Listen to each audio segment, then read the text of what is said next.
नमस्कार मंडळी, welcome to my second blog of the channel.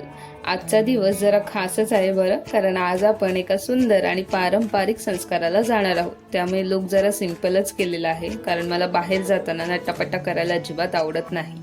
त्यामुळे तुम्ही बघू शकता एक सिंपल ग्रीन टॉप आणि त्याला कॉन्ट्रास्ट लेगिन्स मी घातलेला आहे।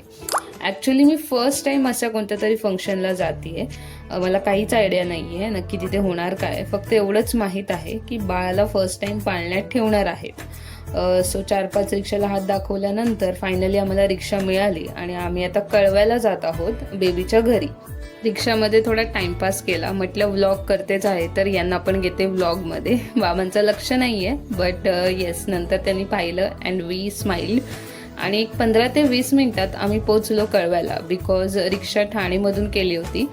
मला इथे आल्यावर लहानपणीच्या मेमरीज हिट झाल्या, बिकॉज खूप वर्ष आधी अशा चॉलमध्ये राहिलो होतो आम्ही आणि खरंच मला आवडतं अशा चॉल सिस्टीममध्ये राहायला। घरी पोचल्यावर तिकडे तयारी सुरू होती।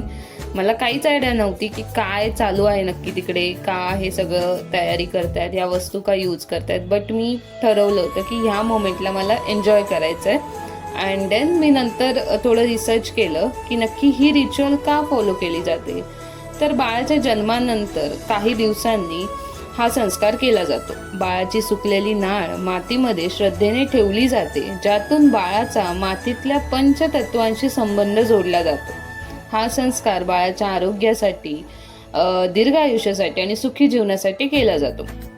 अशा परंपरा आपल्याला निसर्गाशी आणि आपल्या संस्कृतीशी जोडून ठेवतात।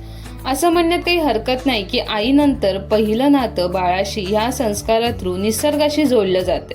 त्यामुळे असे रिच्युअल्स फॉलो करणं म्हणजे आपली संस्कृती जपणंच आहे।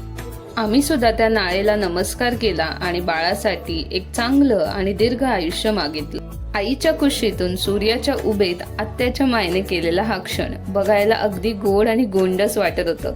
मला तर पूर्ण फिल्मी असल्यासारखं वाटत होतं। यानंतर पाळण्याजवळ दिवे लावले जातात, जे बाळाच्या आयुष्यात प्रकाश, संरक्षण आणि पॉझिटिव्हिटी आणतात।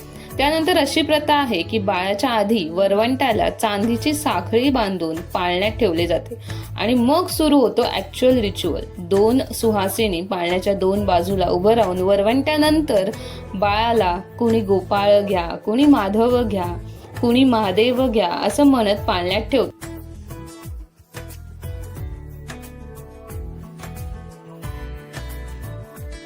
आमचं बाळ अगदी रिच्युअल संपेपर्यंत झोपलं होतं। आता बघा ना तुम्ही की या चिमुकल्याच्या येण्याने पूर्ण कुटुंब आनंदाने, हर्षाने ते सगळे मोमेंट्स जगत होते। बस एवढाच आहे माझा व्लॉग। आवडला असेल तर नक्की लाईक करा, शेअर करा आणि सबस्क्राईब पण करा माझ्या चॅनलला।